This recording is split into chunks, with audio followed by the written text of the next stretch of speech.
What a weekend. Months and months of preparation and talking and arguing is done.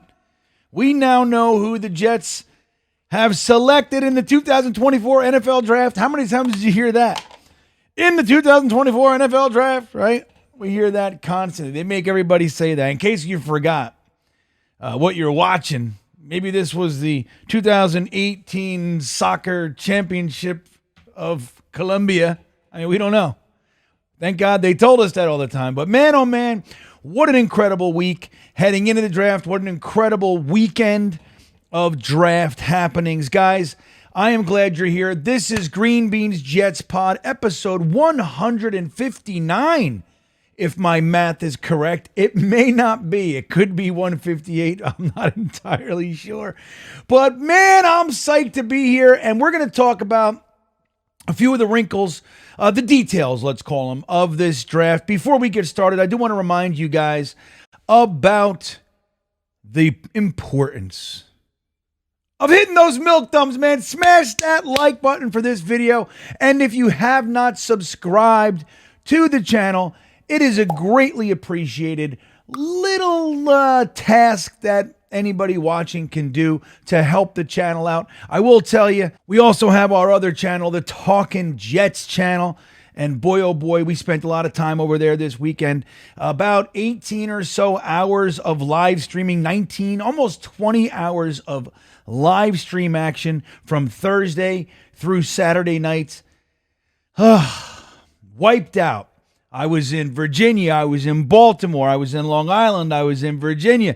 All throughout this draft process. And I got to meet so many of you guys. It's a great thing.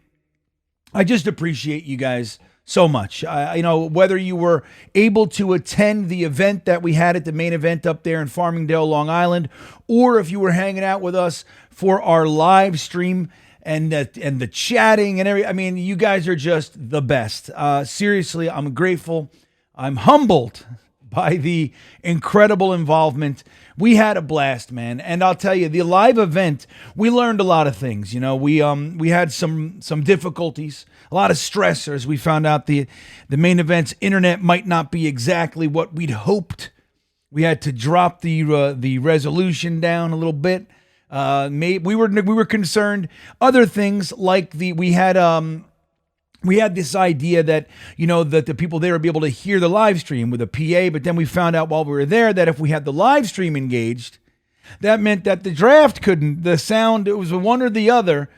So we chose the draft. Next time we do this, we'll have our own PA, because I have my own PA. I have two PAs right here. I have one. I could just, it's way over there. I'd show you. I had a little speaker. It would have been more than enough. A single PA, plus I have a two-speaker PA. But we've been happy to do that. But I think by and large, what an amazing night, man. The food was excellent.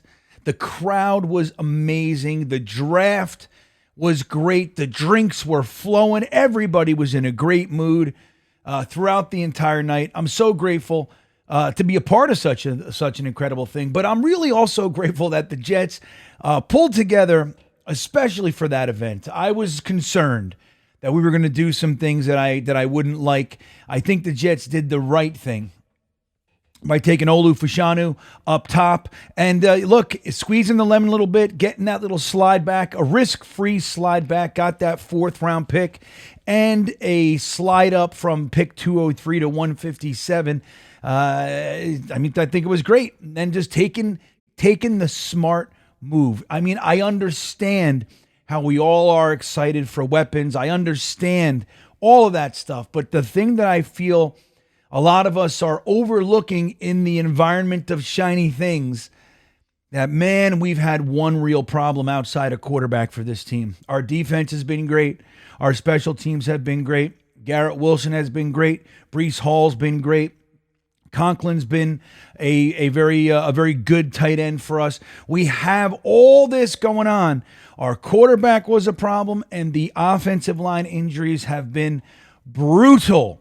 And we took a major step toward alleviating that. Now, an interesting thing about Olu Fashanu is that there are, I think the common thought is that he's just going to be the heir apparent at left tackle behind Tyron Smith. But there's also, and that would be great because that's his idol. He models his game after him. So it's a great opportunity to get somebody who truly respects and wants to be very much like the guy that we happen to have in camp, a Hall of Fame level left tackle. In the event he gets injured, we have the insurance, so to speak. But another thought process is kind of whittling its way through, and that's that Olu Fashanu just might end up being our starting right tackle, pushing Morgan Moses to an amazing swing tackle scenario. And then you still have the Carter Warrens and maybe the Max Mitchells of the world kind of brewing on the back of the stove there for us. And that's not a bad situation. I would be happy with Olu Fashanu as that swing, if you want to call him that, or just kind of learning and developing behind Tyron Smith. But if he ends up playing, and that makes Morgan Moses kind of the backup, not a bad situation, guys, and much, much better than we've been in for a very long time. And I'm grateful that the Jets did that because it's what I wanted. Yes, Brock Bowers would have been nice there. Rome Odunze was off the board.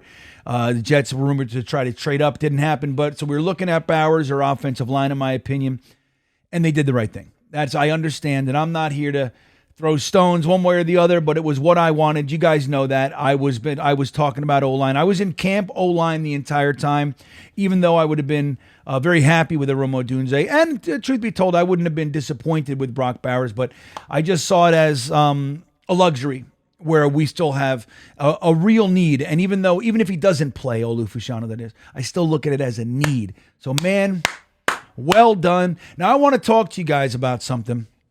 We're going to get into all the trades. This was the craziest batch of trade scenarios that I've seen for the Jets. Maybe ever in the draft. Joe Douglas likes to trade and move around in the draft, but we saw 2 trade ups, multiple trade backs. We saw next year draft capital acquired. We saw players traded for future draft picks. We saw all kinds of stuff in the matter of 3 days. So we'll talk about all that. But I think more importantly, it's really, I'd be remiss if I didn't point out something that happened at our event. And this is more of a public service announcement. There was a couple things that took place that it's really important that I talk about with you guys. And one is Jets Chaos and proud New York Jets fan Nick Shine. We might need to check on these guys. These guys might not be okay. All right, I'm going to show you why in a second. Now, we had the crowd cam going on. I brightened up a little bit so you can see exactly how this went. The first thing I'll play for you guys, I'd like to show you our full reaction from that night at the main event. And then I want to refine a couple things. Let's see if you see what I'm talking about. I'll show you the whole clip. Then I'm going to point a few things out, and then we'll reach out to our boys, make sure that they're okay after all this exposure that they received. But first thing I want to show you is the clip itself. Take a look. This is our reaction going into the pick and immediately following. You'll see a whole bunch of faces that you recognize in this one. Fun stuff. So take a look. I can't sit down, though. I mean, what the fuck am I going to do? I can't possibly sit down. That's too tall. We can't, like... Come on, Jets! Let's do another one. Ryan, rile him up. Do another one. Get him going. Let's go again! 3, 2, 1! Jets! Jets! Jets! Jets! Here we go! They're getting ready. We're getting ready. It's O-line, by the way. I know it. I know it in my soul. Come on. Turn the crowd. You got the crowd. Offensive line! Oh! Left tackle!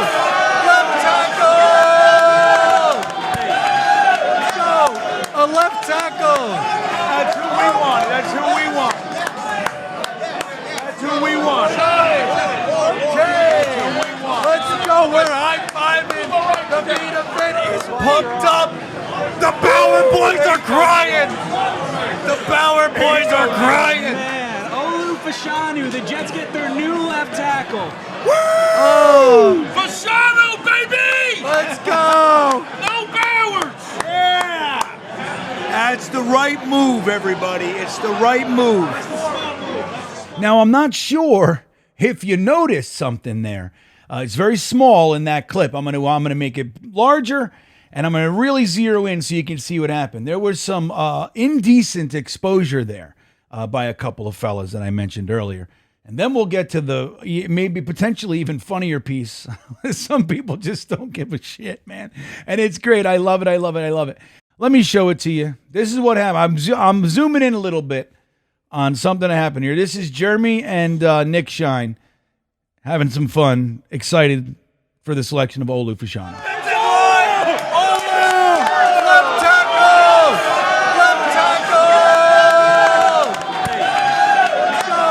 Now, if you didn't catch what I'm saying, let me slow it down a little bit for you. Make sure you see what's going on here.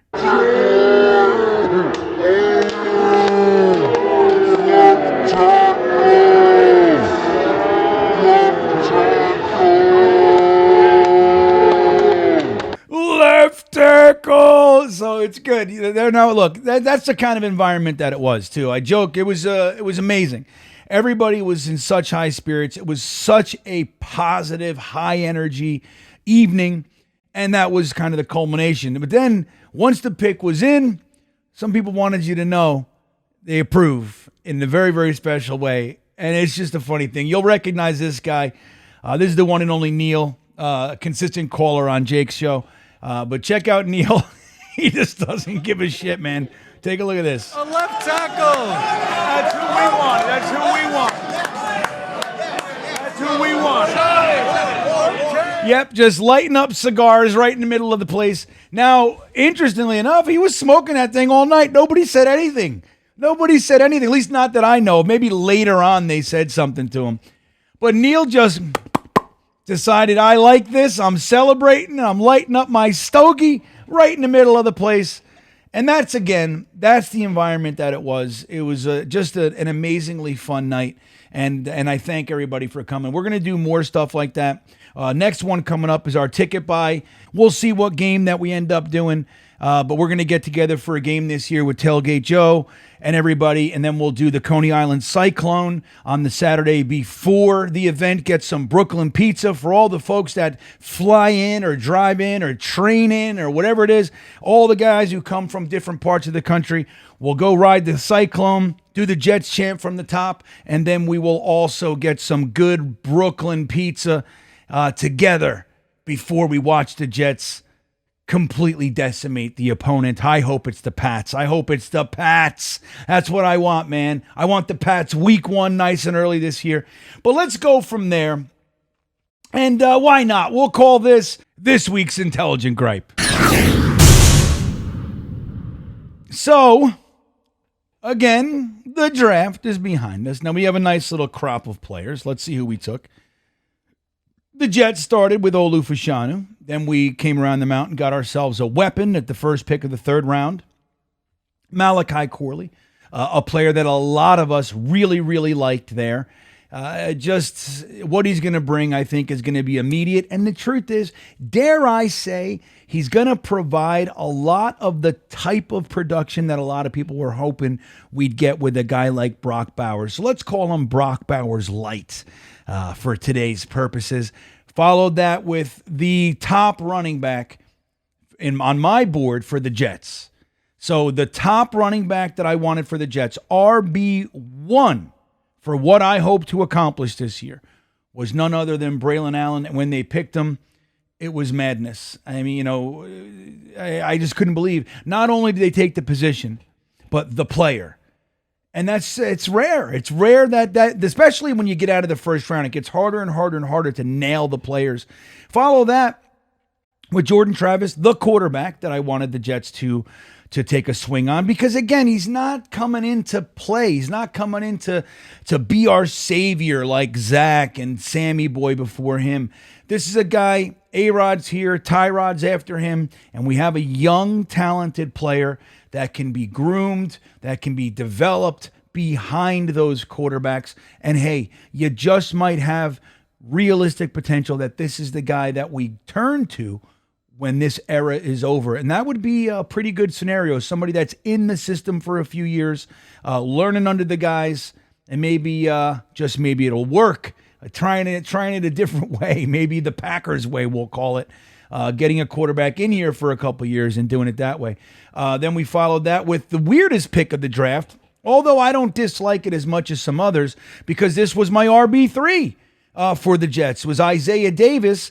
I think what we're bringing on board, guys, is the opportunity to kind of move away, obviously, the Dalvin Cook experiment, but not just that, and those other guys, I forget their names with all due respect, on the back end of our roster. But you get to push Nick Bawden off the roster. Okay, Nick Bawden is very, very limited. You get a guy who can run heavy, who can pass protect, who can lay the wood, get you the hard yards, and you bring it on Braylon Allen, bring it on Isaiah Davis. You don't need the fullback anymore. And I like that. Having 4 running backs when one of them not being a fullback, I'm all about it. The potential is greater for Isaiah Davis to have more of an impact than a Nick Bawden, in my opinion. And I think it's, maybe not what I would have done. Not what I would have done, but I don't dislike it. You follow that with Stiggers, the defensive back, just taking the long way to the NFL and all that jazz. And then you follow it with potential safety from Alabama, Key. So, hey, not a bad draft. Not a bad draft. Once you get to the back end, yes, there were players I would have preferred there. I would have liked maybe another wide receiver. I really would have liked another interior offensive lineman. So another body for the offensive line, but on the interior, thought there were still some real strong prospects hanging around later in the draft. But let's talk about what really happened. So that's our class. You got the undrafted free agents. That's our class. But how we did it is like I've never seen before. Now, let's back it up just a little bit and talk about the trade for Zach Wilson. So the Zach Wilson trade kind of started this all up. It's neatly interwoven through all this stuff. So we traded Zach to the Denver Broncos. We really bumped up pick 256, which is the second last pick in the draft, to pick 203. That pick was part of the trade from 10 to 11, the Olu-Fashanu pick, right? So we were able to take 203 and make that 157 in the addition of getting that additional fourth pick 129. So that pick ended up being used later, pick 157, to jump up from 72 to 65 to get Malachi Corley. I made a video about it the other day, which is essentially Zach Wilson turned into $2.75 million savings and Malachi Corley with our third. So not bad as far as where the situation had eroded to, right? Not a bad kind of picking up the pieces, so to speak. So I like that. But we start with this trade in the draft, sliding back one spot. Now, I thought that the Jets were probably considering sliding back a little further, but I think the value here is really interesting because it was entirely risk-free. The Vikings were not trading up to get Olu-Fashanu. They were trading up to get a quarterback. Now, why? The quarterbacks were going. You saw even Penix was off the board. A little bit of panic. They didn't want to get stuck with Bo Nix, and they wanted the last guy that they probably thought could come in and be a viable option. And they traded up. But the Jets slide back one spot. You gain an entirely new fourth. Plus, again, you take that 203 and you move it up to pick 157. Not bad for zero risk, because then you get Olu-Fashanu anyway. It's really quite beautiful. Now, day 2 starts. Rumors are the Jets were trying to trade up into the second to get Malachi Corley. They thought that he would be off the board.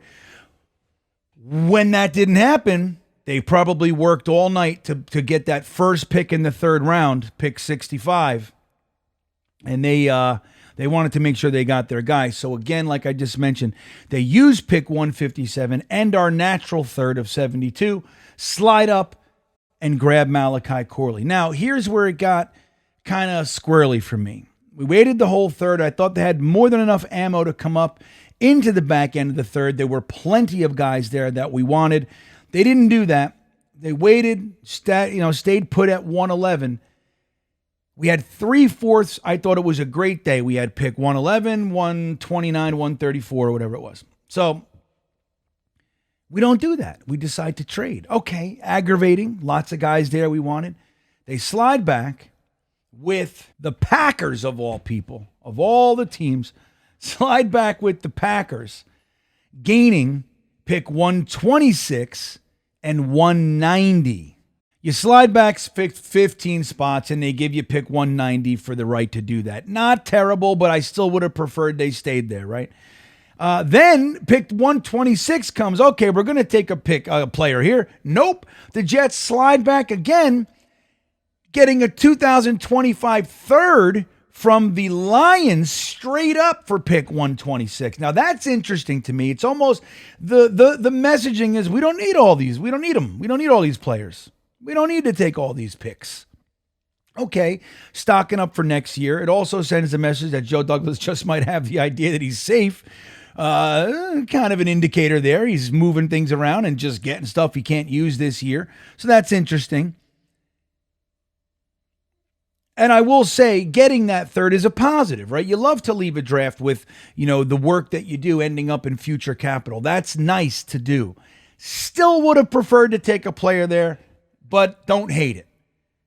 Then we get to pick 129, and what do? We trade back again.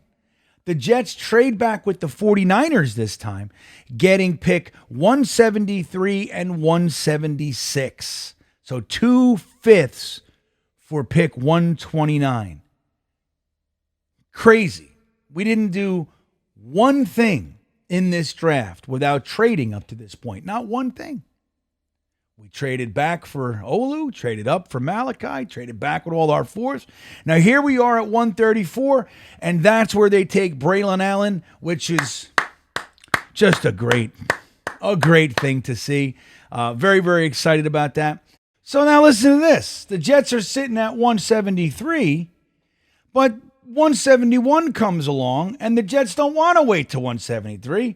So they go ahead and they take picks 185 and 190 to come up for 171 so they can take Jordan Travis, the quarterback from Florida State that we were talking about a few minutes ago. So again, the only pick that we just hung out and took is Braylon Allen. This is the only guy. We're moving up, down, all around to get these players. It's weird. It's like, is it really more? So you look at it, you slide him back from 129 to get 173, 176. You got 190 and 126 from the Packers for 111. So you got 190, 185. And then you take those two. Now you're trading up to 171. It just seems like a lot of move. You just stay. We could have just stayed in the fourth round and taken all these guys. Right? We could just stay where you are, trade back a little bit, get the third if you want, whatever, and just take the guys. You could have just did that. But they didn't. They had a lot of fun. I think Joe Douglas might have drank a little too much coffee. That's what I think. I think he's feeling good. He's like, you know what? I'm going to move all over this joint. I want to live in every round for a little while. So we go up and we get Jordan Travis with our final trade of the day, at least as far as in the draft. We find out afterward that the Jets got rid of John Franklin Myers. Now, we were talking about JFM helping us maybe go from 72 into the second round. Turns out the value was not that. This is a 6th round pick in 2026, everybody. 2026. So I don't know. You save $8 million or so. So that's big. It's going to help with either the draft class or right on the heels of that, we did pick up AVT's 5th option. Maybe you feel like it helps you there, with kind of justification of being able to do that. Okay. Maybe that's what's going on. But either way, you gain $8 million. You gain 2.75 with Zach. So that's about $11 million that you gained by getting rid of 2 players. The JFM thing is interesting because that's 6th in 2000, not next year, the following year. That is essentially valueless as far as this year. We gave him away for peanuts. just to get that $8 million back. And that's interesting. Now, JFM, a lot of us like him. I like JFM. But to be real, the production is not going to be all that difficult to replace. So JFM played 55% of the snaps last year on defense. Played very little specials. So he played 55% of defense, 2% of special teams. He got 33 tackles, 15 of which were solo, 6 tackles for a loss, 14 quarterback hits, 3.5 sacks, and 3 passes defensed. If I remember correctly, I think a couple of those at least may have been batted passes, so very impactful as well. But not blow your doors off numbers. For argument's sake, let's talk about Michael Clemens, who could very well be penciled in as just his straight-up replacement now that we brought on Leaky Fotu, we re-signed Solomon Thomas, you got Javon Kinlaw, you brought on Hassan Reddick, you got Will McDonald for the end. So JFM's defensive end position is going to be Michael Clemens. Now, some people are down on Michael Clemens, but let's take a look. 35% of the snaps last year for Michael Clemens, so 20% less playing time. Comes out to about, let's just call it 300 snaps. All right, 300 or so snaps less than JFM. Michael Clemens, in that 20% less playing time, got himself 27 tackles to JFM's 33, 14 solo to JFM's 15. He had 2 tackles for a loss to JFM's 6. He had significantly less quarterback hits, so he only had 1. JFM had 14. So that's where, and then he had a half sack as opposed to JFM's 3.5 sacks. But here's another wrinkle. He also played 35% of the special team snaps. So there's that on top of it. So you see, it's not that JFM doesn't have more production. It's that it's not so great that you're concerned that Michael Clemens can't give you a similar impact. And you might even want to, there's an argument to be made that Michael Clemens brings a bit more nasty to him. Think about if he had the 50% or so, what he could do. So, hey, again, we upgraded, Hassan Reddick, we got Will McDonald coming out of the, first round pick last year. You still got JJ over there, and you got Michael Clemens, you got Leaky Fotu, and you got Javon Kinlaw to go with Quinnen Williams and Solomon Thomas. So our rotation is still there, guys. Again, this was more of a money thing than any real compensation. I thought he would have been more valuable than that, but I guess not. But, man, it wraps up a crazy weekend of trades. Now, how did the Jets do? Look, at the end of the day, I think the draft was solid. I like to give it a nice hard B. 85, not a B plus, not a B minus. I think it's a really good B. I'm happy with it. Olu, if he doesn't play this year, those kinds of things, depending on what we could have done for the team this year. But I'll say, if Olu ends up not playing, that means that the miracle happened, which is miraculously our offensive line stayed healthy. So even if, I'm telling you, man, if kind of covering your ass, it's like when you buy insurance, you never need it. And then 1 year you don't have insurance, you get a heart attack or something like that. It's like, if having insurance means that I don't need it, then I'm fine with never needing it. You know what I'm saying? That's kind of the justification there. So I don't know. I think I give it a B. The trades, I just don't understand all the moving and shaking. You could have just stayed, right at 126 and taken Jordan Travis there. And then you wouldn't need to trade back to get the fist, to use the fist to move up for the thing. It's like, I don't know. It just doesn't seem like it makes all that much sense to me. But at the end of the day, I like our draft class. I like their potential for this year in Olu, Malachi Corley, Braylon Allen. I think that we also have some special teams potential, Stiggers, Isaiah Davis. But I also think those guys, like going into the next year, are going to be beneficial as well. So I really like it. I think we did a good job trading, a little bit much. I think we could have just stayed right where we were and got the same damn job done. Matter of fact, I know it. I know it for a fact. Could have stayed at 111, taking Braylon Allen. Could have stayed at 124, whatever the hell, 123. Stay there. Take Jordan Travis. Could have taken Isaiah Davis at 134. Who cares? He's a fifth rounder, so who cares? Could have taken Stiggers at the sixth. You know, I mean, who cares? The first trade, I think it's great. Get you that extra fourth. Move up from the sixth to the fifth. Fantastic. Well done. Everything else, I think it was a little unnecessary. Corley, you could justify trading up there.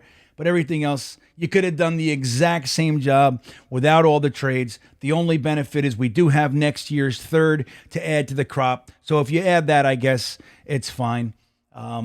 Hey, good job by Joe Douglas, in my opinion. I think this team's ready. I think Corley's going to be a much, much bigger asset than people think. I think he's going to be a much more impactful player than people are giving him credit for. And I think Braylon Allen is a stud muffin.